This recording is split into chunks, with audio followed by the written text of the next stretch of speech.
Assalamu alaikum sir. I am Muhammad Ans from class 10th at Thal Public School and Kori 22 MB Kushab. Sir, I have a question and my question is why do water vapors at 100 degrees Celsius cause more severe burns as compared to liquid water at the same temperature? Thank you sir. Bismillahirrahmanirrahim. Thank you, Hamdan. I would say this is a great question.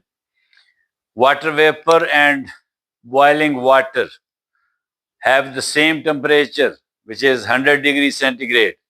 But water vapor, which is also called steam or water gas, burns worse than the water itself.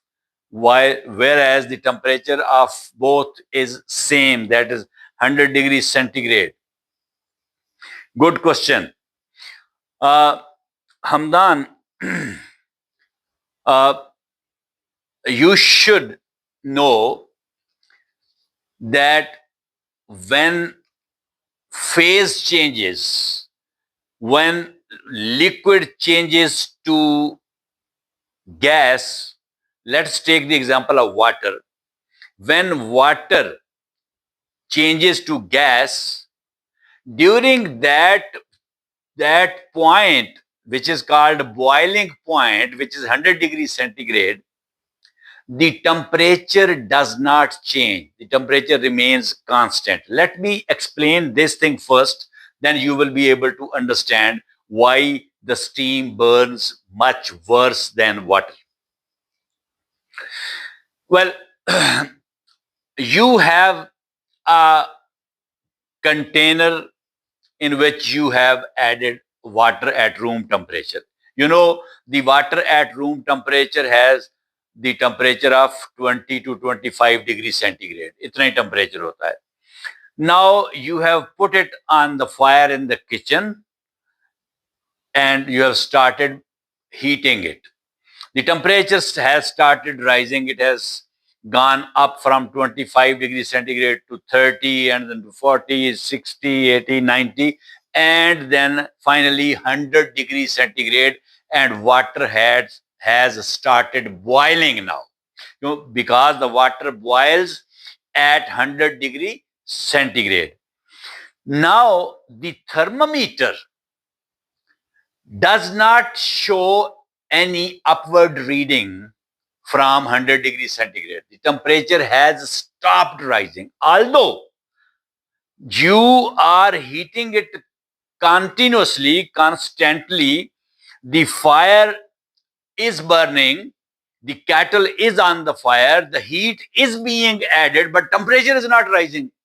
Where is that heat going now?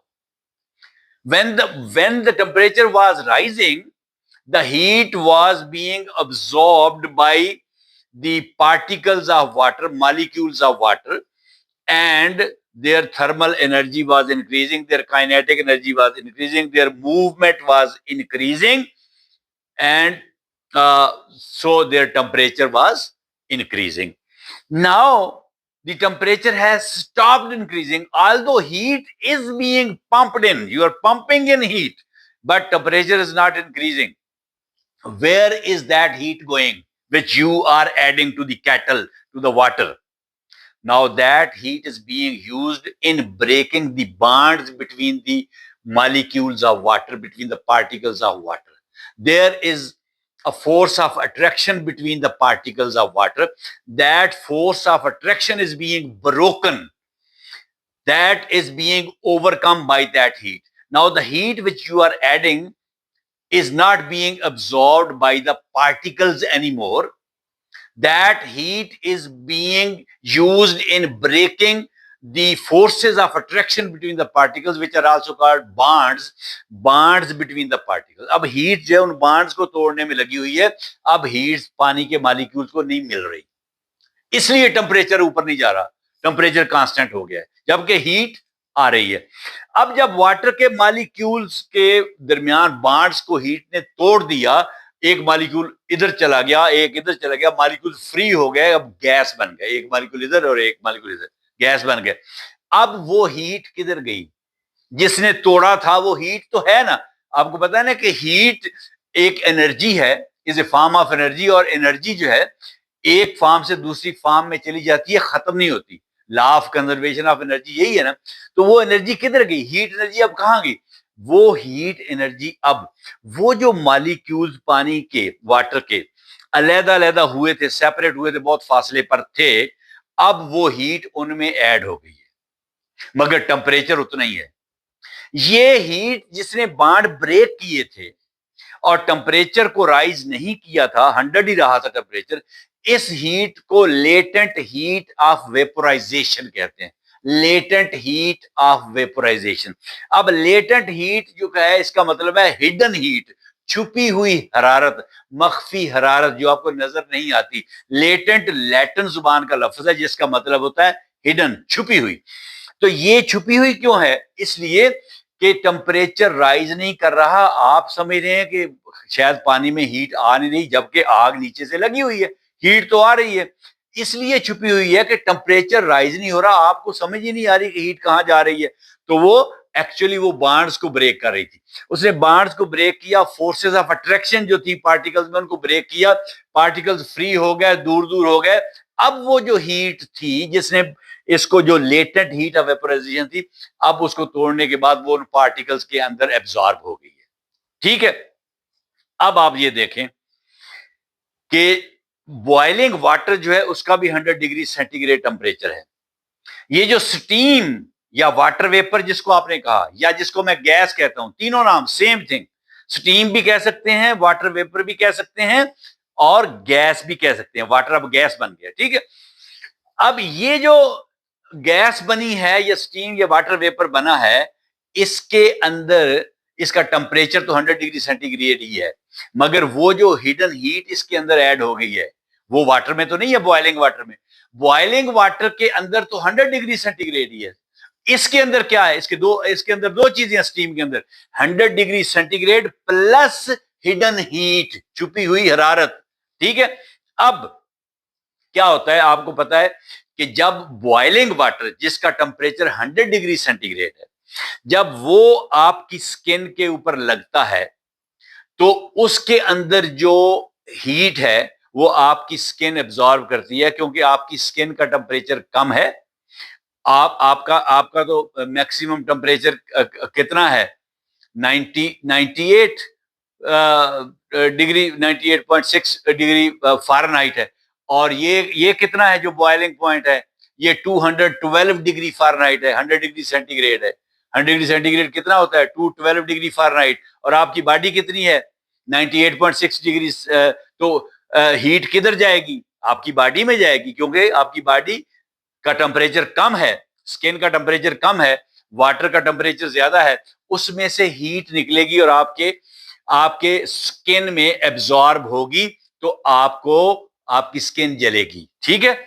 अब वो heat कितनी निकलती है? अगर 1 gram water हो, boiling water 100 degree centigrade पे water की बात कर रहा हूं, वो 1 ग्राम वाटर, अगर आपकी 1 ग्राम, आपको पता है ना कि 1 किलोग्राम का 1000वां हिस्सा, 1 किलोग्राम में 1000 ग्राम होते हैं, उसका 1000वां हिस्सा, वो आपके 1 किलोग्राम अगर यहाँ पे बॉइलिंग वाटर जाएगा, तो 1 कैलोरी हीट, कैलोरी जो है वो हीट की यूनिट है।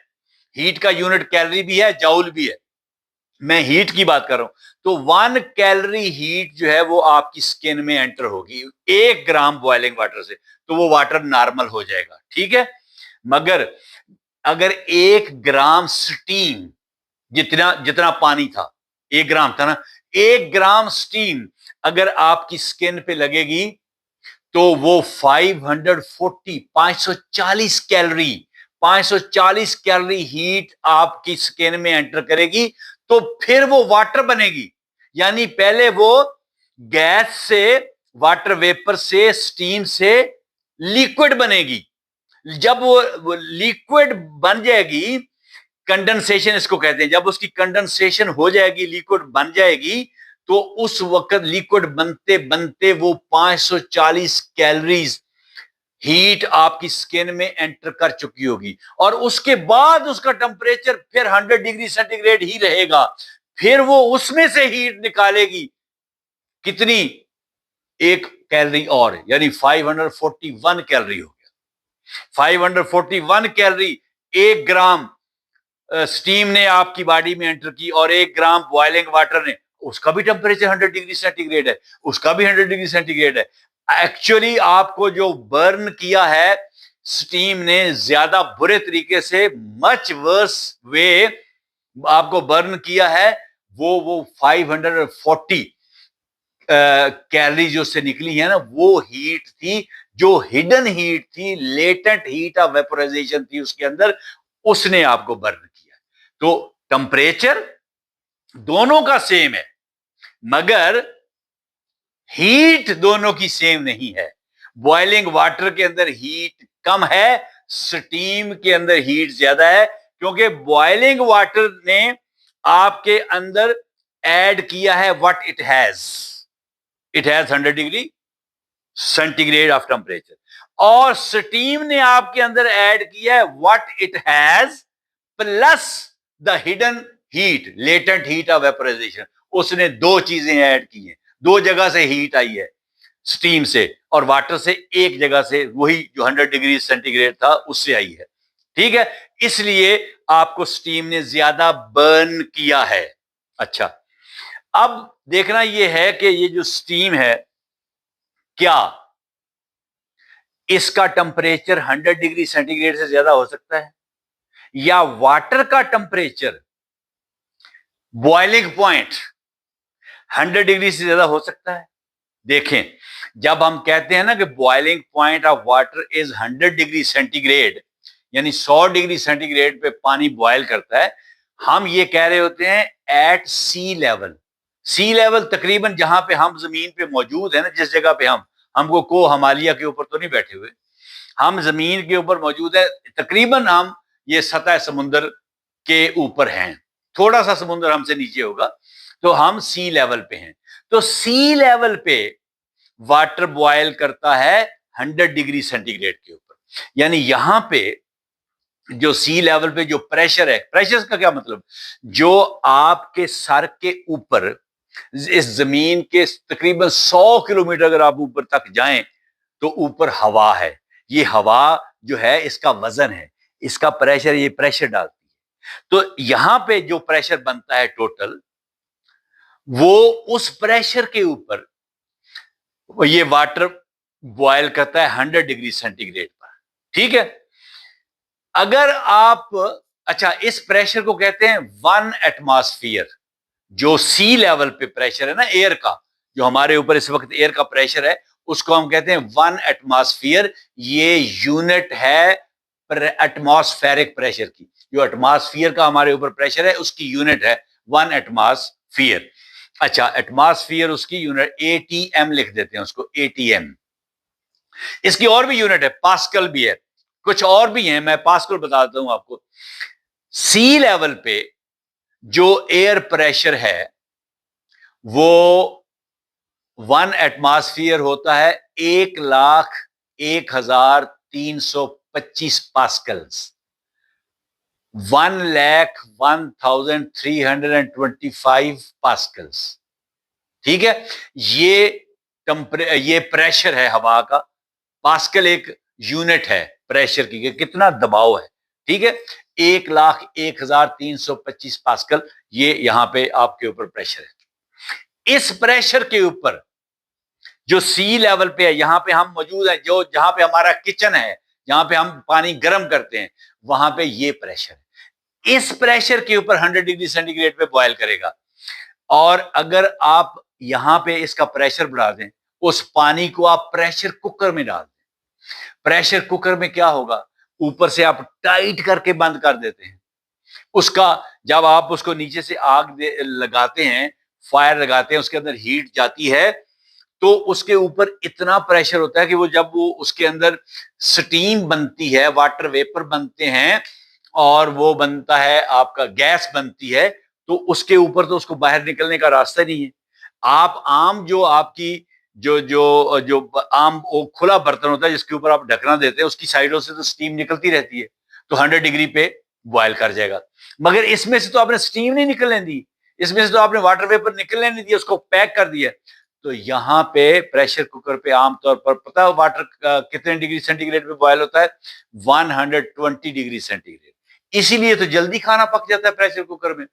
120 डिग्री सेंटीग्रेड पे पानी बॉयल हुआ, उसके अंदर आपने सब्जियां सिब्जियां डाली हुई हैं, तो वो 120 डिग्री सेंटीग्रेड इतना ज्यादा टेम्परेचर है कि फौरन आपकी सालन बन जाता है।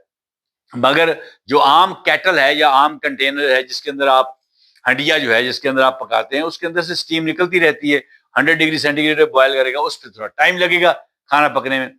तो प्रेशर वहां पे सी लेवल पे, ये मैंने आपको मिसाल दी जब प्रेशर बढ़ा दिया जाए।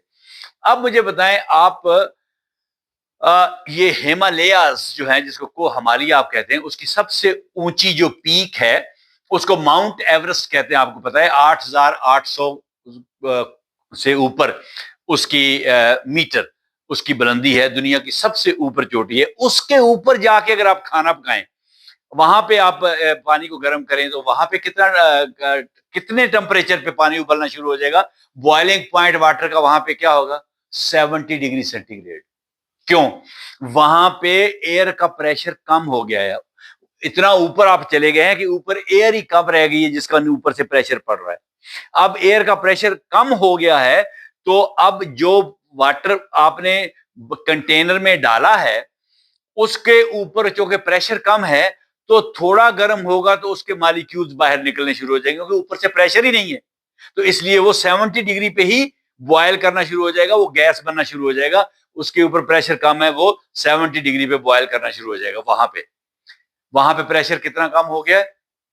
अगर यहाँ पे 1 एटमॉस्फेयर है सी लेवल पे, तो वहां पे 1/3 एटमॉस्फेयर है। 1 एटमॉस्फेयर का तीसरा हिस्सा, वहां पे प्रेशर तीसरा हिस्सा रह गया है, इतना कम प्रेशर हो गया है। यानी यहां पे कितने पास्कल प्रेशर था? 1,01,325 पास्कल, और वहां पे पता कितना रह जाएगा? 33,700 पास्कल्स। यानी बिल्कुल तीसरा हिस्सा प्रेशर रह जाएगा। इसलिए जब प्रेशर कम हुआ तो वाटर 70 डिग्री पे बॉयल करना शुरू कर दिया। स्टीम का टेम्परेचर भी 70 डिग्री, वाटर का भी 70 डिग्री। अब स्टीम उतनी गर्म नहीं है जितनी 100 डिग्री सेंटीग्रेड पे थी। मगर जब प्रेशर कुकर में आपने वाटर को बॉयल किया तो 120 डिग्री सेंटीग्रेड उसका टेम्परेचर हुआ, स्टीम का टेम्परेचर भी 120 डिग्री सेंटीग्रेड हो गया, तो वो स्टीम और भी ज्यादा खतरनाक हो गई आपके लिए। ठीक है, अब अगला क्वेश्चन जो आपके ज़हन में आना चाहिए हमदान, वो ये आना चाहिए कि क्या स्टीम का टेम्परेचर 100 डिग्री सेंटीग्रेड से ज्यादा हो सकता है? भाई एक तो मैंने आपको बता दिया कि प्रेशर कुकर जो है उसमें जब वाटर का बॉइलिंग पॉइंट 120 डिग्री सेंटीग्रेड हो गया तो जाहिर है स्टीम भी 120 डिग्री सेंटीग्रेड हो गई। ठीक है, मगर स्टीम का टेम्परेचर आप बहुत ऊपर भी लेके जा सकते हैं। उसका ये तरीका है कि आप जब सारा वाटर स्टीम बन जाए, पहली कंडीशन ये है स्टीम का टेम्परेचर बढ़ाने के लिए, पहली कंडीशन ये है कि सारा वाटर जो है पहले वो स्टीम बन जाए, गैस बन जाए, वाटर वेपर बन जाए, पहली कंडीशन। दूसरी कंडीशन ये है कि आप उसके ऊपर प्रेशर बढ़ा दें, प्रेशर बहुत ज्यादा कर दें, दूसरी कंडीशन। तीसरी कंडीशन ये है कि नीचे से हीट देते रहें, हीट देते रहें। ये तीन कंडीशंस अगर आप पूरी कर दें तो स्टीम का टेम्परेचर जितना मर्जी कर लें, 500 डिग्री सेंटीग्रेड और 1000 डिग्री सेंटीग्रेड। मैं बताता हूं आपको, ये जो आपके उसको कहते हैं, ये जो एट सी लेवल जो स्टीम है ना, इसको कहते हैं नॉर्मल स्टीम। 100 डिग्री सेंटीग्रेड पे जो स्टीम होती है ये नॉर्मल स्टीम है। उसके बाद अगला दर्जा जो है उसको कहते हैं super heated steam, super heated steam. अब सुपर हीटेड स्टीम दो तरह की होती है। एक सुपर हीटेड स्टीम वो है जो पावर प्लांट्स में इस्तेमाल होती है। पावर प्लांट्स कौन से प्लांट्स होते हैं? जहां पे इलेक्ट्रिसिटी जनरेट होती है, जहां पे बिजली पैदा होती है, उनको पावर प्लांट्स कहते हैं, क्योंकि पावर बिजली को भी कहते हैं। तो पावर प्लांट्स में जो स्टीम होती है वो सुपर हीटेड होती है। पता उसका कितना टेम्परेचर होता है? 500 डिग्री सेंटीग्रेड से लेके 600 डिग्री सेंटीग्रेड तक, इतना उसका टेम्परेचर होता है। इतनी उसको गर्म किया जाता है, और पता है वो स्टीम आपको नजर नहीं आती। ये जो नॉर्मल स्टीम 100 डिग्री सेंटीग्रेड पे थी, ये तो एक क्लाउड जैसा आपको नजर आएगा, जैसे बादल की तरह की ये आपको नजर आती है, मगर वो नजर ही नहीं आती, वो बहुत डेंजरस हो जाती है, आपकी तरफ आ रही है, आपको जला दिया, आपको पता ही नहीं कि स्टीम आई है, क्योंकि आपको नजर ही नहीं आई। वो इतनी ज्यादा उसका टेम्परेचर जब हो जाए तो फिर वो नजर नहीं आती। तो वो पावर प्लांट्स के अंदर टरबाइन्स को रोटेट करने के लिए, टरबाइन जब रोटेट होती है तो फिर वो जनरेटर उसके अंदर होते हैं, वो इलेक्ट्रिसिटी पैदा करते हैं। जनरेटर टरबाइन के अंदर जो है, जब वो रोटेट करता है तो इलेक्ट्रिसिटी पैदा होती है, और टरबाइन को रोटेट करने के लिए बहुत ज्यादा पावर चाहिए होती है, और इतनी ज्यादा पावर जो है वो सिर्फ इतनी इतनी ज्यादा हीट के ऊपर जब स्टीम होगी तब ही पैदा होती है ये स्टीम। ये तो थोड़ी सी 100 डिग्री सेंटीग्रेड पे अगर आप उसको बंद कर दें, ढक्कन ऊपर दे दें, वो एयर टाइट कर दें और ज्यादा गर्म करें तो वो पटाखा मार देती है उसका, उसको समटाइम्स तो वो आपका बर्तन जो है, कंटेनर, उसको उड़ा देगी, या ऊपर से ढक्कन ऊपर उड़ा देगी, इतनी इसमें ताकत होती है। तो जब ये 500 डिग्री सेंटीग्रेड और 600 डिग्री सेंटीग्रेड होगी और बहुत ज्यादा मिकदार होगी, तो फिर ये टरबाइन को रोटेट करेगी और इलेक्ट्रिसिटी पैदा करेगी। और जेट इंजन, ये जो जहाजों के इंजन है, उसमें पता स्टीम का टेम्परेचर कितना रखते हैं? 1000 डिग्री सेंटीग्रेड प्लस, उससे भी ऊपर। इतना टेम्परेचर जब स्टीम का होगा तब उसमें इतनी पावर पैदा होगी कि वो इंजन को चलाएगी और वो जहाज को भगाएगी। अदरवाइज इससे कम टेम्परेचर पे स्टीम जो है वो जेट इंजन को नहीं चला सकती। ठीक है, फिर कुछ ये 500 degree centigrade to 600 degree centigrade जो स्टीम है, ये इंडस्ट्रीज में, ये कारखानों में भी इस्तेमाल होती है, जहां पे ये कागज बनता है। आपको पता है कागज पहले वो पल्प होती है, उसमें पानी होता है, उसको ड्राई करने के लिए ये स्टीम देते हैं, उससे वो ड्राई होके पेपर बनता है।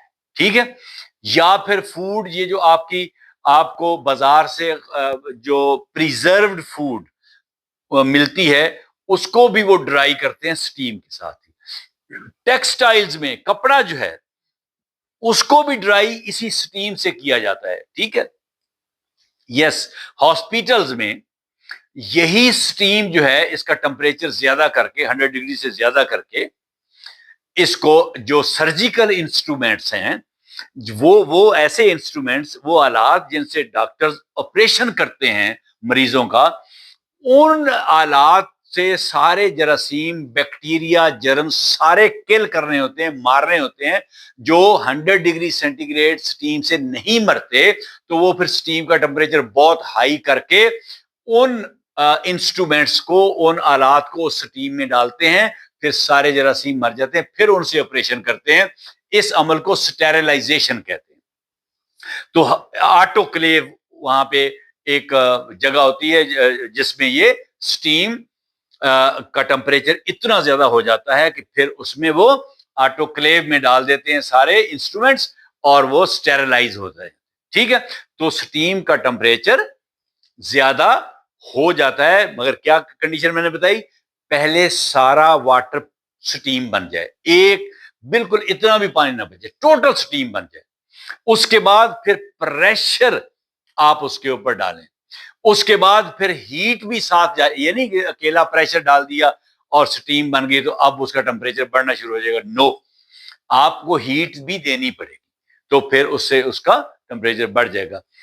तो उम्मीद है आपको हमदान समझ आ गई होगी कि ये स्टीम जो है ये क्यों मच वर्स तरीके से आपकी स्किन को बर्न करती है as compare to boiling water, जबकि दोनों का टेम्परेचर सेम होता है।